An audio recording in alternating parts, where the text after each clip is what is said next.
a point apiece ending in a festive fight.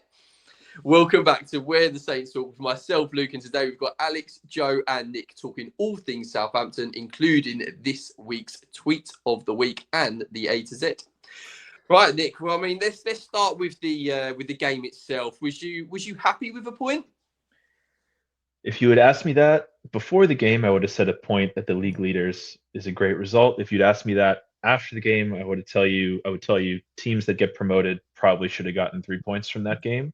As soon as Coventry went down to 10 men, about 2 minutes into the second half, everyone, I think, every Southampton fan is thinking, let's push on and win this. To be fair, they created a couple chances. Coventry dug in, sat deep, defended well, but you gotta think that Saints could have had all three there.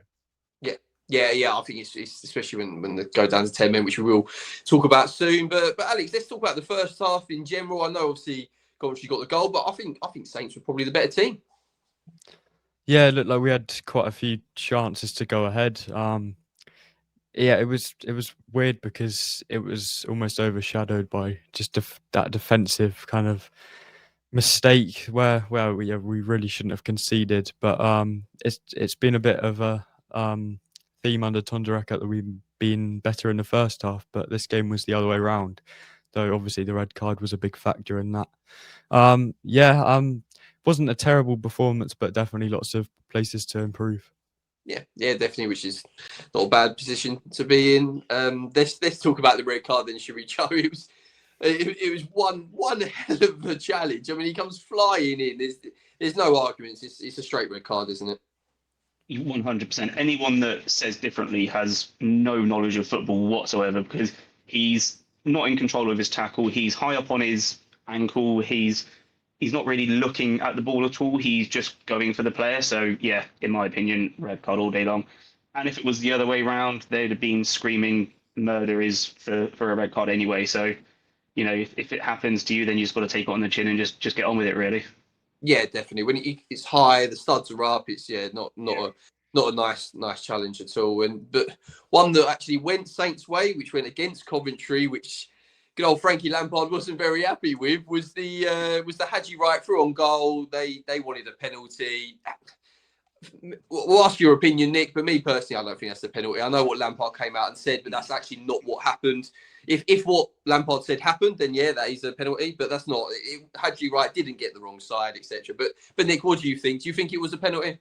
Yeah, I mean, obviously I'm a Saints fan, I'm biased, but not at all a penalty for me. I mean, they're shoulder fighting, hand checking, they're both pulling at each other. It's a 50-50 at best. And flip it the other way around. If that's a Saints player going down under that kind of pressure from a Coventry defender, Frankie Lampard would be saying, never a pen, never a pen. What is this referee doing? It's one of those that I think it's better for the game to let something like that go, let them play, let a little bit of physicality happen. Because if that happens on the center circle, you could probably let that go as well. It's just because it's in the box, everyone is kind of heightened scrutiny of it. So no pen for me. And I honestly don't think many Coventry fans would be complaining about it either. Yeah, I think when they watch it back, it's as I said, it's shoulder to shoulder, and then I know Bazunu comes rushing out, but there's nothing in that at all. Elliot, better late than never, mate. But thank you for joining us. Right, well, we're currently talking about the situation with what Frank Lampard wasn't happy with. Haji Wright, do you think it was a penalty? I personally don't think so, and Nick was just saying the same. No, never a pen. And I'm saying that in as unbiased of an opinion as possible, But even in real time, I didn't think it was a pen. Looking back on the highlights, no, it was a training ground tussle, at worst. And I think when you're top of the league, like Coventry are, you feel entitled to win games almost. And I think every chance and thing that doesn't go your way, you get really irate about. It's a bit, I call it the Mourinho syndrome. When every little decision doesn't quite go your way, you feel really entitled and you feel like the referee and everyone's against you, us against the world. So yeah, I think it's just Lampard wanting to create drama, frankly. Frankly, I like what you did. Excuse the Yeah, that was good. Let's talk what you talk about like making drama. He definitely made drama at the end, didn't he, Nick? It was an absolute, I don't know, chaos. He celebrates in front of the Saints fans, and rightly so. It was nice to see the players back in the fans. Yeah, I first off, that's great. The game wraps up. I went off to grab some water. I come back, the TV is still on, and there's an absolute pile up going on at the center circle. So I had to rewind the recording to see what happened. Good to see. I think it was first Harwood Bellis got in his face, which had been taking something from his father-in-law. I'm surprised, Roy Keane. But good to see the players going out there and defending the fans. I mean, there is absolutely no chance that you would have seen that 3 months ago. It's great to see some fight in this team. Great to see them at least starting to repair the relationship with the fans. And Lampard, I mean, what was he doing? I mean, he's been in football for forever. He must have heard some truly vile things coming from the stands all over the world. Whatever the Northern was saying to him, I can't imagine it's the worst thing he's heard in his career. But if he needs that to get himself motivated and fired up, whatever, good for him. He's one of the best to ever play, and I'm sat on my couch. So who am I to talk? But I love to see it, and I hope they continue to do it. I want Saints to be a bit of a nasty team to play against, and if this is the first step towards that, that's great. Yes, that's actually a very, very good point, Nick. It shows this character in the team, and it shows that bond maybe forming again, Alex, between the fans and the players. Yeah, it's nice to see. I was thinking while Nick was saying that about the game. It was Will Still's final game, and the fans were, aiming for Sport Republic's head and singing "You're not fit to wear the shirt" to the players. So, and you had, I think it was Nathan Wood told Saints fans to F off, and he ended up actually now scoring a goal. And then at the end of the game, I think Cienza, without being violent, he went up to Lampard and kind of had a strong word. Come on, mate, what are you doing? Grow up.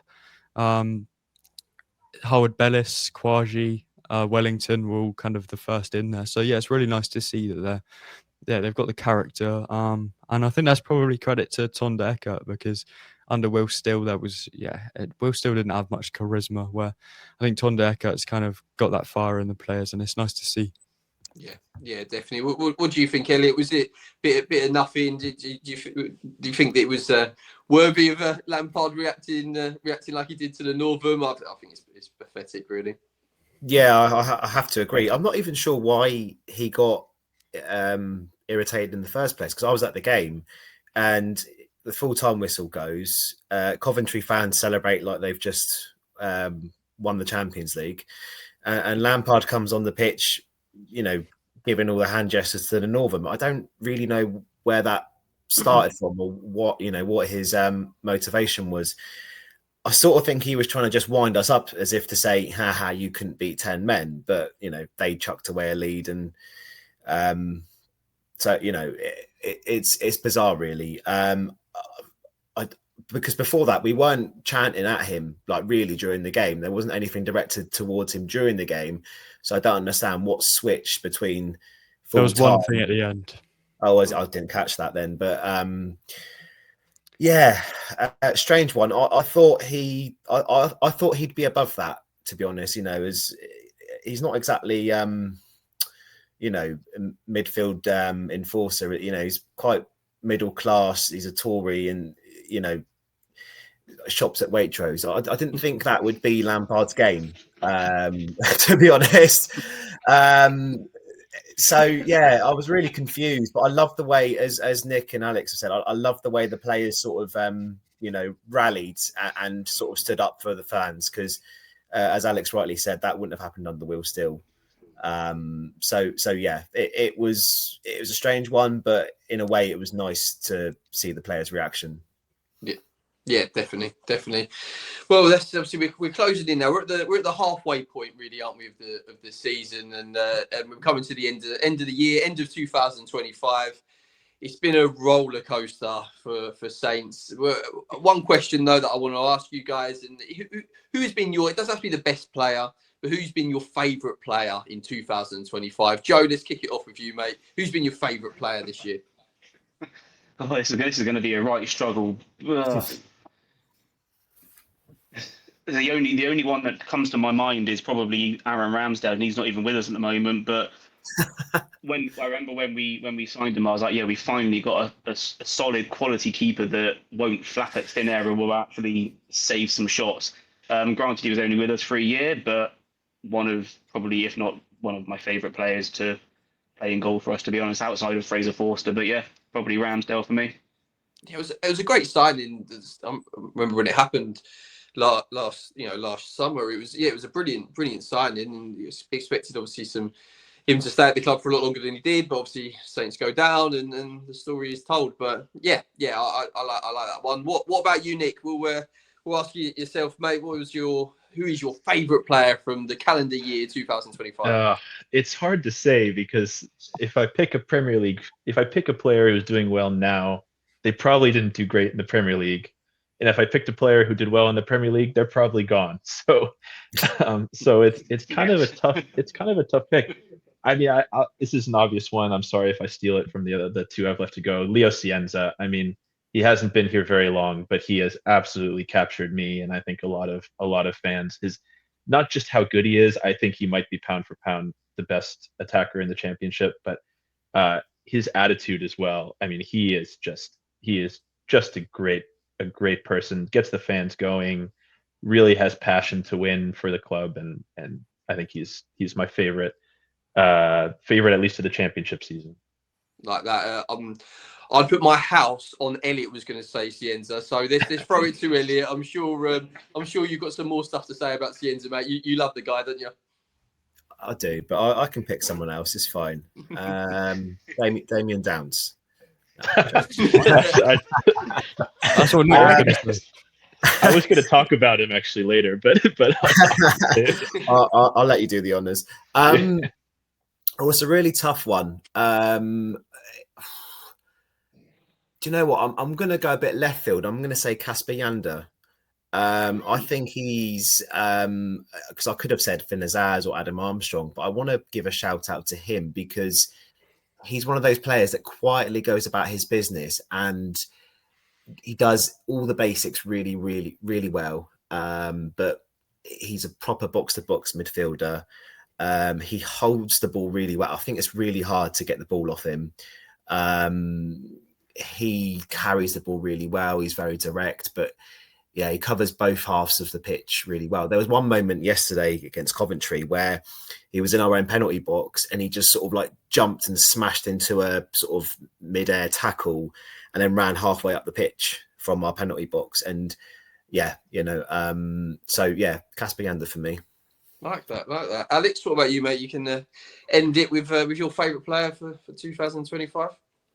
Yeah, when we were talking before the show, Nick mentioned Matty Fernandez, and it was so close to being him.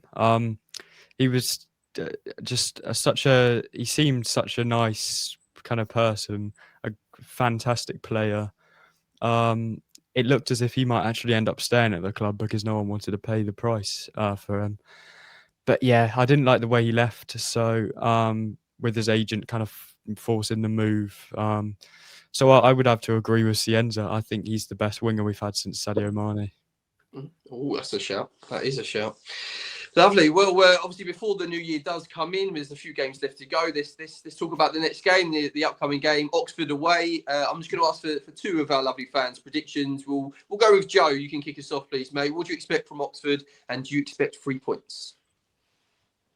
It's a difficult one with Oxford because sometimes they can be really, really bad and sometimes they can play really well, and there's never really anything in between with them. I feel like the Kassam is quite a difficult place to go to, and I think they've got quite a decent home record, if I'm not mistaken. But on the flip side, I would like to think that we've got enough quality, especially in our attacking options, to cause them issues. So I'm going to go for a nice, comfortable, have some Christmas cheer, 3-1 win for Southampton. Oh, like it. Elliot, we'll ask you as well, please, mate. What's your thoughts on Oxford and what's your score predictions, please, mate? Yeah, they're struggling, aren't they? They're down. I think they're in the they're third from the bottom. And yeah, they haven't won. They beat Ipswich, but then they lost to Swansea, drew at Blackburn, lost at Preston, and lost to Charlton. So they're a weird team. But yeah, if they could beat Ipswich at home, that should tell us that it won't be a walk in the park. But I think, but I think we can put them to the sword if we play the way that we played against, Leicester, West Brom, Birmingham. I think will be too much for them. I just hope we don't pull out one of our, classic second half clangers and somehow contrive to give them a point, give them a goal, whatever.